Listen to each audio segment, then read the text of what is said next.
ከማን ጋር እንደሚሰሩ ምን ጉዳይ እንደሚያስፈጽሙ የሚታወቅ ነገር ነው። የተፈናቀሉ ዜጎች ወደ ቦታቸው መመለስ አለባቸው። ለምን አብንን ለቀቅ? ለምን ኢህአፓን ተቀላቀል?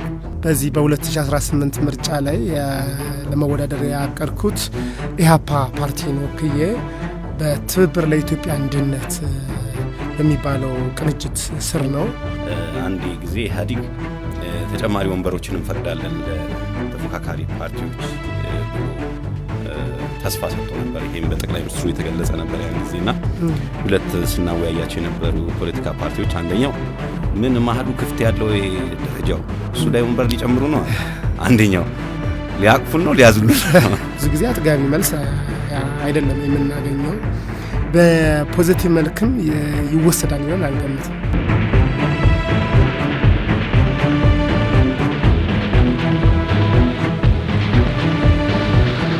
የተከበራችሁ አድማጮቻችን እየተከታተላችሁ የምትገኙት ከመናኸሪያ ሬዲዮ የመናኸሪያ መልከታ ፕሮግራማችን ነው። ሱራፌል ዘላለም የፕሮግራሙ አዘጋጅ፣ ዮሐንስ ደምሴ ቴክኒኩን በመቆጣጠር፣ እንግዳችን ደግሞ የህዝብ ተወካዮች ምክር ቤት አባል የሆኑት የተከበሩ ዶክተር አበባው ደሳለው ናቸው ከኛ ጋር ቆይታ የሚያደርጉት። ጠቅላይ ሚኒስትሩንም በተለያዩ ጊዜ ታገኛላችሁ። ያው እሳቸውም የመንግስታቸውን አቋም ያስረዳሉ፣ ይተነትናሉ፣ ምላሽ ይሰጣሉ።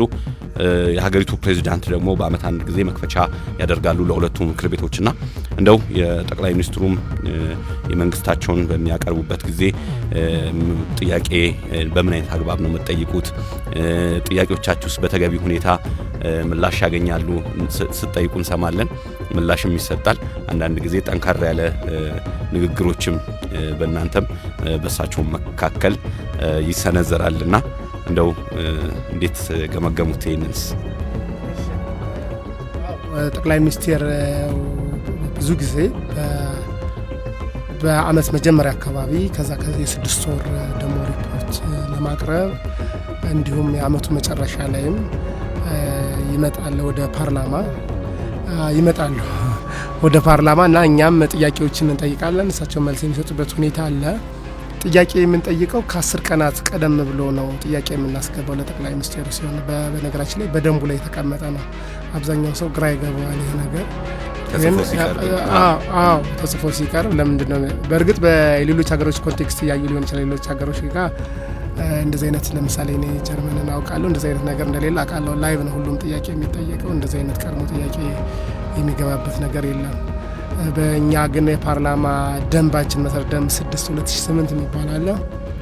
በዛ መሰረት ለጠቅላይ ሚኒስትሩና እንዲሁም ለዋን አወር ኩዌስችን የሚባል አለ። የአንድ ሰዓት ጥያቄ ሲጠየቅ ለሚኒስቴሮች ቀድሞ ጥያቄ ይገባል ነው የሚለው። ከ10 ቀናት በፊት ነው እንደው የሚለው። እኛ ብዙ ጊዜ ከ7 ቀናት በፊት እንድናስገባ እንጠየቃለን። ከዛ በኋላ የሚመረጥ አለ፣ ማይመረጥ አለ።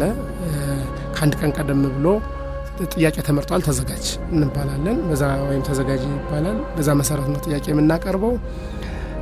ጥያቄ እንግዲህ እኛ የቻልነውን ያክል የህዝብ ጥያቄ ይሆናል የምንለውን ሴንሲቲቭ የሆኑ ነገሮችን ለማንሳት እንሞክራለን። ያው ተቃዋሚም እንደመሆናችን መጠን ትኩረታችን ደካማው ጎን ላይ ያው እናተኩራለን፣ ወይም የህዝብ ብሶት ላይ እናተኩራለን።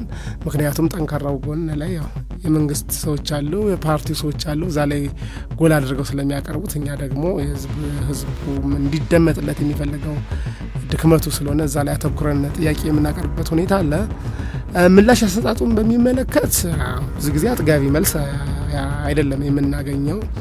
በፖዚቲቭ መልክም ይወሰዳል ብለን አንገምትም። እንግዲህ አንተም እንዳልከው የተቃውሞ ድምጾችን መንግስት ቢያዳምጥ የሚጠቀመው ራሱ ነው። ስራውን ያሻሽልበታል፣ ጠንካራ ሆኖ ይወጣል። ኢቭን ስልጣኑን ሁሉ ሊራዘምለት ስለ ተቃውሞ ይቀንስለታል። በአግባቡ ወስዶ ተግባራዊ ቢያደርግ የሚሰጡትን ትችቶች እና አስተያየቶች ማለት ነው። ነገር ግን በቀናነት ያለማየት ባድ ኢንቴንሽን አድርጎ በዛ መሰረት የመውሰድና አጥጋቢ ምላሽም ያለ መስጠት ነገር አለ። መልካም። እንደው አንድ ጊዜ እንደ ጨዋታም ነው ሁለት የፖለቲካ ፓርቲዎችን ለሌላ ሚዲያ ላይ ያወያየን። አንድ ጊዜ ኢህአዴግ ተጨማሪ ወንበሮችን እንፈቅዳለን ለተፎካካሪ ፓርቲዎች ብሎ ተስፋ ሰጥቶ ነበር። ይሄም በጠቅላይ ሚኒስትሩ የተገለጸ ነበር ያን ጊዜና ሁለት ስናወያያቸው የነበሩ ፖለቲካ ፓርቲዎች አንደኛው ምን ማህዱ ክፍት ያለው ደረጃው እሱ ላይ ወንበር ሊጨምሩ ነው፣ አንደኛው ሊያቅፉን ነው ሊያዝሉን ነው ተጨማሪ ወንበሮች የዘንድሮ እንግዲህ ምርጫ 2017 ይካሄዳል። ግንቦት ወር ቀነ ቀጠሮ ተይዟል። የምርጫ ቀስቀሳም ተጀምሯል። በህጉ መሰረት ህጋዊ ባይሆን ምርጫ ቦርድ ያለው የጊዜ ሰሌዳ አለ። ግን ቀድሞ የተጀመሩ ቴሌቪዥንና ሚዲያዎች አሉ የምርጫ ቦርድን ህግን ጥሰዋል። ምክንያቱም ምርጫ ቦርድ ያስቀመጠ የጊዜ ሰሌዳ አለ። በዛ ጊዜ ሰሌዳ ውስጥ ባይሆንም ነገር ግን አንዳንድ ድምጾች እየተሰሙ ነው። የምርጫው አሁን ባለፈው እኛም ተሰብስበን ነበር። ምርጫው የሰበሰቡን መንግስት ኮሚኒኬሽንና መገናኛ ብዙሃን ባለስልጣን ጠርተው ነው እና እንዳጋጣሚ በነጻነት እንወያይ ብለው ነበር የጠሩን አዘጋጆቹ።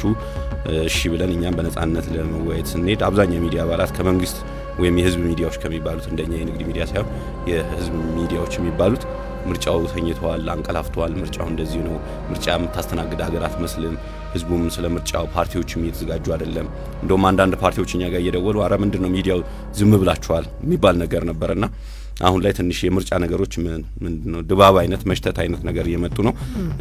የ2013 ሀገሪቱ እንደውም በዚህ ጋር የሰሜን ጦርነት ባለበት ኮቪድ የሚባል ነገር ባለበት ሁኔታ ሆና ምርጫው ተካሂዷል። ዘንድሮ ደግሞ ያው ያሉ ስጋቶች አሉ። የጸጥታ ሁኔታም ያው ከግምት ይወስዳል። አስቻይ ሁኔታዎች ምርጫ ቦርድም አስቻይ ሁኔታዎች ባሉባቸውና የጸጥታ ችግር በሌለባቸው ነው ማድረገው በሌለባቸው አላደርግም ስላለ ፓርቲዎቹም የሚዘጋጁት በእነዚህ ቦታዎች ላይ ነው። ስለዚህ ዶክተር አበባው ከዚህ በፊት በአብን አማራ ክልል ላይ ተወዳድረው አሸንፈው ፓርላማ የገቡት አሁን በምን አይነት ዝግጅት ውስጥ ነው ያለኸው? አካብን ያው ተለያይተ የራስ ሌላ ፓርቲ ገብታል። ያንን ፓርቲ ተቀላቅላል። ፓርቲውን ንገረን፣ ዝግጅት ምን ይመስላል? የት ነው የምትወዳደረው? እሺ በጣም አመሰግናለሁ። አዎ በዚህ በ2018 ምርጫ ላይ ለመወዳደር ያቀርኩት ኢሃፓ ፓርቲን ወክዬ በትብብር ለኢትዮጵያ አንድነት በሚባለው ቅንጅት ስር ነው። ትብብር ለኢትዮጵያ አንድነት እንደሚታወቀው በውስጡ ወደ 5 ፓርቲዎች ነበሩ። በአሁኑ ሰዓት ግን ምርጫ ቦርድ ያጸደቀው ኢሃፓ፣ መኢአድና እናት ፓርቲዎች አንድ ላይ ሆነን ነው የምንወዳደረው። እንግዲህ የምርጫ ምልክት መናገር ከተሻለ የምርጫ ምልክት አውራጣት ነው። የምወዳደረው አዲስ አበባ ነው።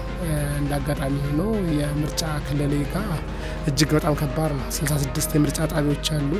ከ66ቱ 50ዎቹ ቀይ እንደሆኑ ነው በምርጫ ቦርድ የተገለጸው በቅርቡ።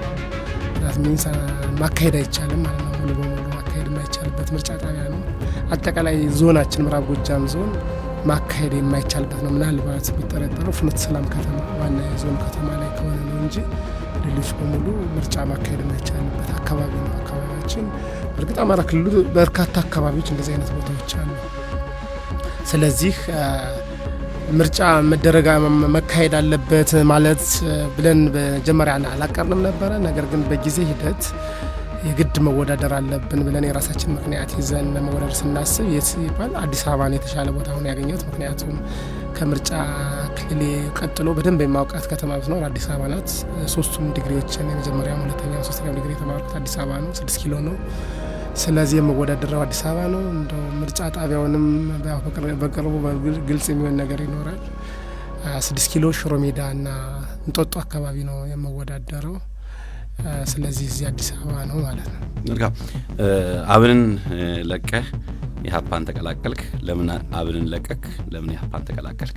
መብት ነው ግን መጠየቅ ስላለብን። አዎ በእርግጥ ይህን አብን ለምን ለቀቀ ስንል ያው ስንናገር ሀቁን ስንናገር የሚያኮርፉ በርካታ አካላት እየተፈጠሩ ነው። በዛም የመልስ ምት በሚመስል ሁኔታ ያለ ስም መስጠት እንዲሁ ሌላ አይነት የሐሰት ውንጀላ ማቅረብ እየመጣ ነው። አዎ አብንን የለቀቁበት ምክንያት በተደጋጋሚ የተናገርኩት ነው። አብን የተነሳለትን ዓላማ ማስፈጸም ስላልቻለ ነው።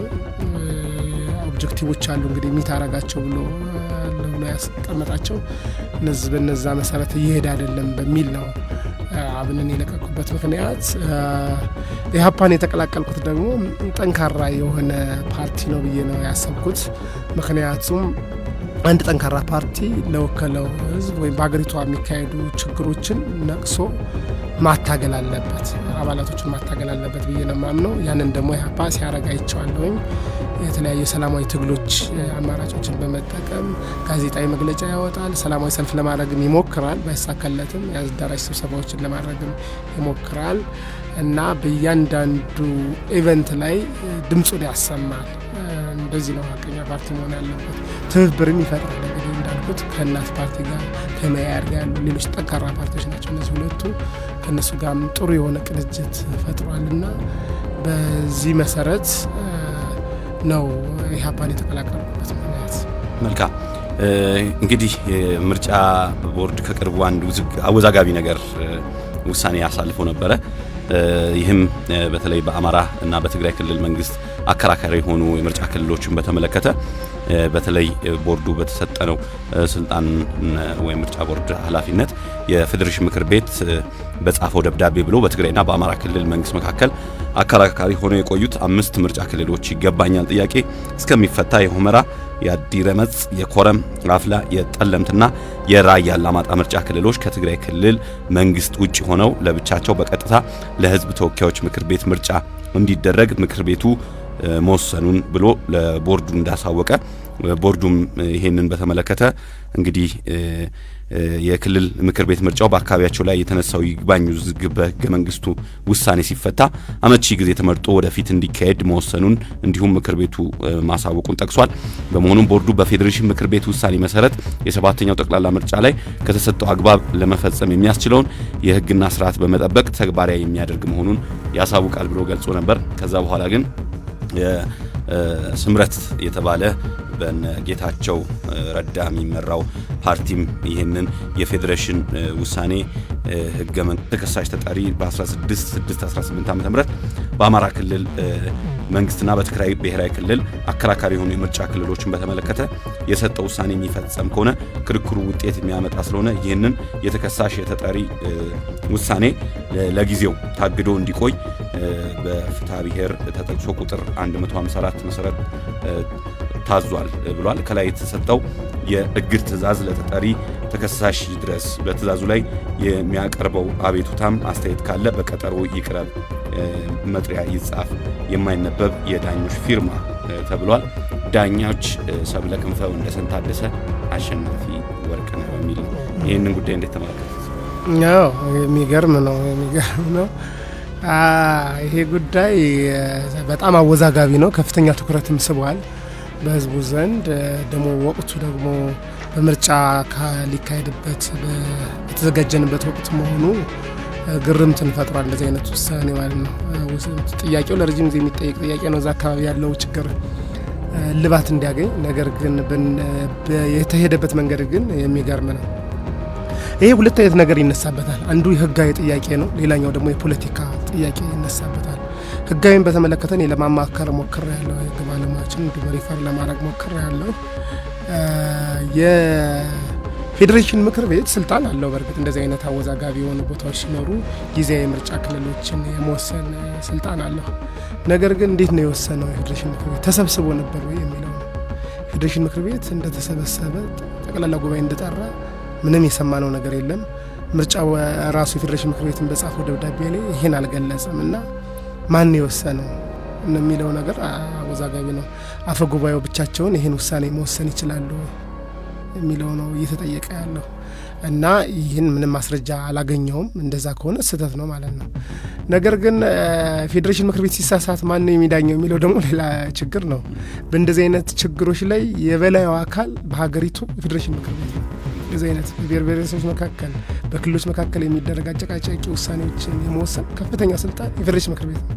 እሱ ስልጣን ከጣሰ ማን ነው የሚዳኘው የሚለው በጣም የሚገርም ነው እና እንዴት እንደዚህ አይነት ስህተት ፈጸመ ተብሎ በጣም ጥያቄ እየተነሳበት ነው በህግ ባለሙያዎች ዘንድ ማለት ነው። ሌላው ወደ ፖለቲካው ስንገባ ደግሞ እንደዚህ አይነት ችግር እየተፈጠረ ያለው የፖለቲካ ችግር ነው።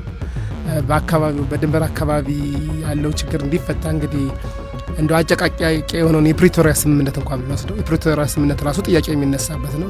ምክንያቱም ለምሳሌ አማራው አልተወከለም ተብሎ በወቅቱ የአብን አባል በነበርኩበት ወቅት በከፍተኛ ስናነሳው የነበረ ጉዳይ ነው።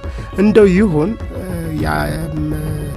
ነገር ጥያቄያችን ትተን የፕሪቶሪያ ስምምነት ራሱ በትክክል እየተተገበረ ነው ወይ፣ ለመተግበርስ ቁርጠኛ ነገር ተፈጥሯል ወይ ስንል ያም ሌላ ችግር ነው። ምክንያቱም የተፈናቀሉ ዜጎች ወደ ቦታቸው መመለስ አለባቸው።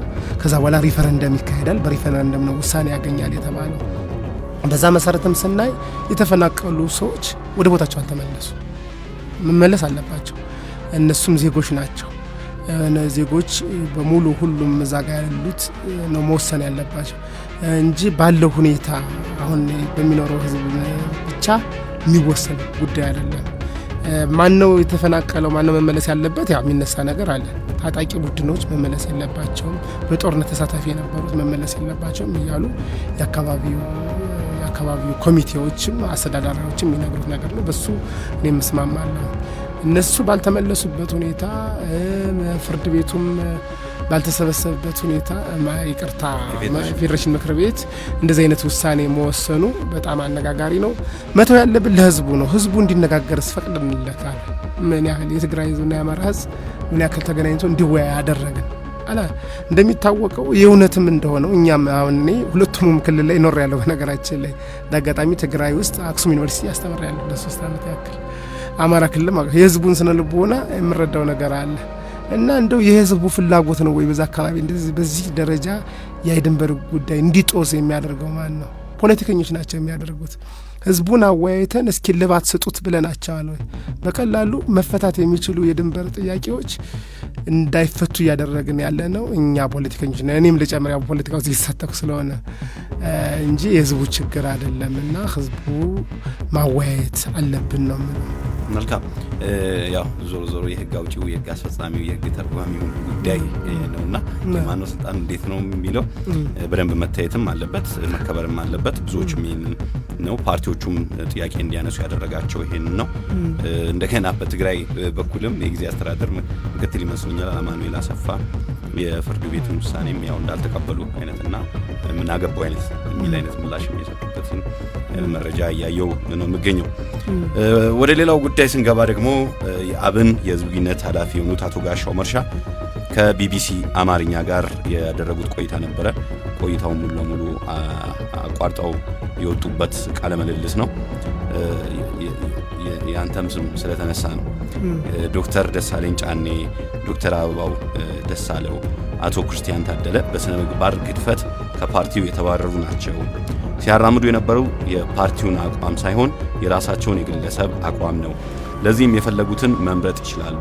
ያባረርናቸው በስነ ምግባር ጉድለት ነው። የሚያደርጉት ትግል ለአማራ ህዝብ የሚደረግ ትግል ነው ብለን እንደ ፓርቲ አናምንም። የሻቢያን የውክልና እንቅስቃሴ ነው የሚያካሂዱት። እኛ በግልጽ ተናግረናል። በዚህ ምክንያት ከፓርቲ አባረናቸዋል። እሺ አዎ እንግዲህ ማለት ያሳዝናል ይሄ ነገር ግን አይገርመንም። አልገረምም እንደዚህ አይነት አስተያየት። ምክንያቱም እነዚህ ሰዎች ከማን ጋር እንደሚሰሩ ምን ጉዳይ እንደሚያስፈጽሙ የሚታወቅ ነገር ነው። ስለዚህ ብዙ ዝርዝር መናገር የነሱን አላማ ማስፈጸም ነው የሚመስለው። አላማቸውም ይመስላል አልተረሳንም፣ አሁንም ጠንካራ ታጋይ ነን የሚል በምርጫ ሰሞን የህዝብን አቴንሽን ለማግኘት የሚደረግ ጥረት ነው አርገም ወስደው እንጂ ይሄ ክስ ተራ ወንጀላ እንደሆነ በሬ ወለደ ውሸት እንደሆነ የታወቀ ነገር ነው። ለዚህም ደግሞ ተመጣጣኝ መልስ እየተሰጠ ነው በሶሻል ሚዲያ በአባላቱ ዘንድ። እኛ ጠንካራ ታጋዮች እንደሆን በውጭ ተላላኪነት በፍጹም እንደማንፈረጅ ይልቁንስ መስዋዕትነት እየከፈልን ያለ ነው የህዝብን ጥቅም ለማስከበር በምናደርገው ጥረት እንደሆነ የአደባባይ ሀቅ ነው። ስለዚህ ይሄንን ነገር ንቀን የተሆነው ነገር ነው ማለት ነው። ስለዚህ ከዚህ በላይ ብዙ መናገር አያስፈልግም። ምክንያቱም የነሱ አላማ ሌላ ስለሆነ